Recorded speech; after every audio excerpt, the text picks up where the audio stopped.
surprise. Je disais, c'est ça qui est intéressant. Ici, si on écoute cette petite phrase, la théorie unifiée des champs permettant de comprendre l'antigravité est tellement complexe qu'elle ne peut être expliquée qu'à des physiciens avertis. L'explication vulgarisée qui suit n'a donc pour but que de donner une intuition juste du problème et ne prétend en aucun cas être un reflet exact du modèle mathématique réel. Mais tout au moins, ce qu'il raconte là-dedans est surprenant. Donc, toujours la même adresse que vous pouvez lire ici. J'espère que vous pourrez retrouver au cas où. Majestic 12.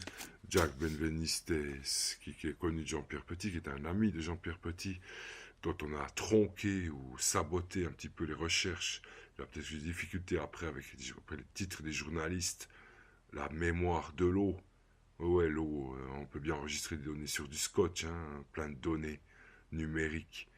Alors, on ne parle pas du graphène aujourd'hui, ce qu'on va faire avec, hein, le graphène et le graphène aérogel.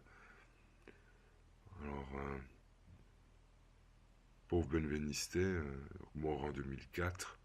J'ai lu les correspondances de Jean-Pierre Petit avec Benveniste sur un site de Jean-Pierre Petit et c'est dommage parce que tout ce qu'il avait là-dedans, qui est repris maintenant par Montagnier avec ses résonateurs, ça contient, ou ses oscillateurs, disons, ou ses appareils, sa science, ça reprend tout ce qu'il y avait dans la science de Benveniste, qui était très très large en relation avec l'eau, dont vous savez, les amis du magazine Top Secret le savent sur Facebook, que l'eau est un phénomène particulier, aussi étudié par le journal Top Secret. Merci encore à Roxokier. Ici, qu'est-ce que c'est ça? Une nouvelle forme de vie découverte sur Terre. Bon, on découvre tous les jours. Après,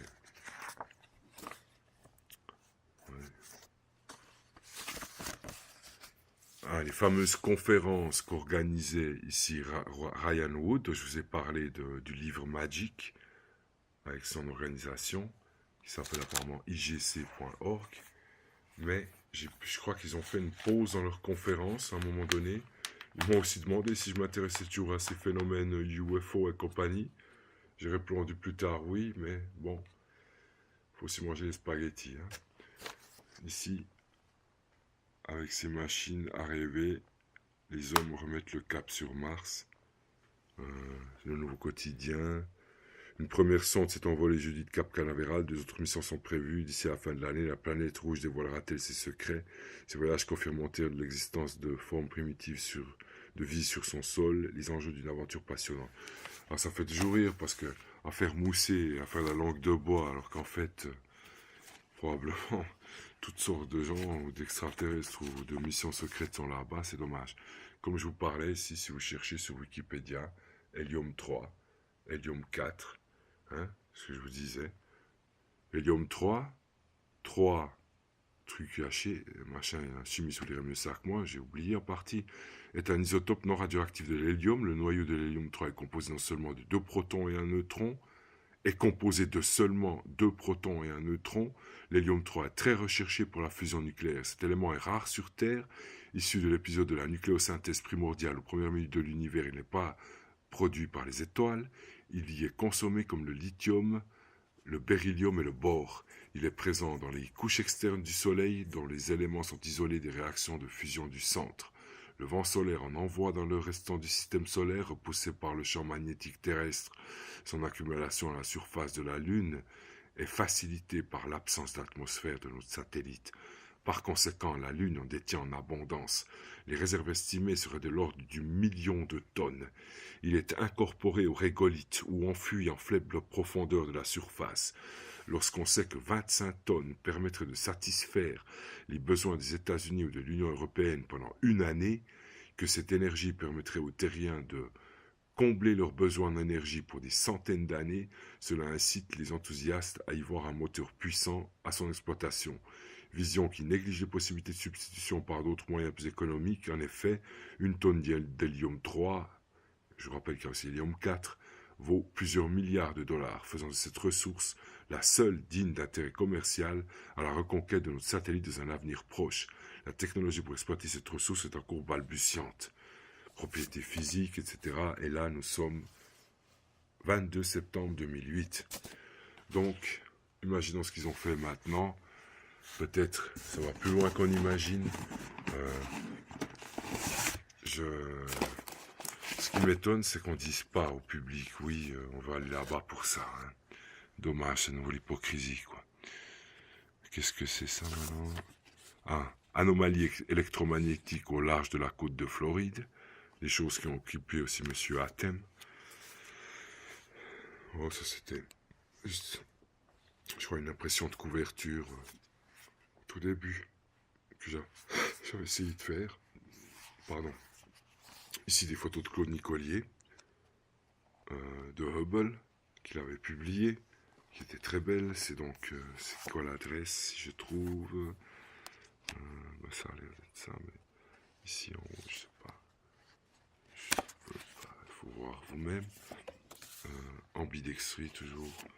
La logique floue, le fuzzy logic, oui, c'est en anglais, est aussi une technique utilisée en intelligence artificielle. Elle a été formalisée par Lofty-Zadeh en 65 et utilisée dans les domaines aussi variés que l'automatisme, frein ABS, la robotique, reconnaissance des formes, la gestion de circulation routière, feu rouge, contrôle aérien. En fait, c'est un système mathématique qui inclut théoriquement toute forme d'autre logique. Logique telle et telle, logique ceci. Comme vous savez, la logique peut aller assez loin.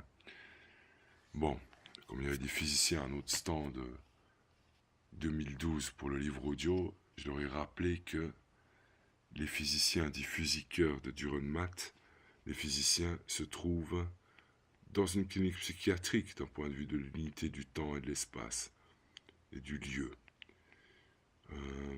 L'analyse de spectre en relation avec les bonnettes de Jean Purpetit, qui permettent aussi de n'importe quelle spectrographie, de savoir qu'est-ce qu'il y a dans quoi, par rapport à un référentiel, disons, d'analyse.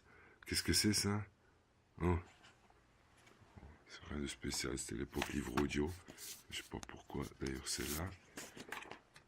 About Feral House, donc, qui avait publié au départ par, ici, le livre de Mike Hogland, par le New York Times. Je suppose qu'il est toujours disponible, ce livre, que je vous conseille, bien sûr, évidemment. Voilà, on arrive gentiment au bout. Sujet de synthèse, qu'est-ce que c'est? La fibre à cristal photonique biofonctionnalisée, une rupture technologique en biophotonique pour le développement de capteurs chimiosélectifs à réseau de braquement. Voilà, une conférence de, comment il s'appelle là, Wood, Crash Retrieval Conference, c'est lui. Encore ici, une donnée de Wood qui a beaucoup réduit ses contacts. Et il y a encore 2-3 petites combines, c'est bientôt fini. Ici, théorie d'une vitesse de la lumière variable, intrication quantique. Ah oui, Nux vomica, une information précise que je cherchais sur quelque chose qui peut guérir aussi.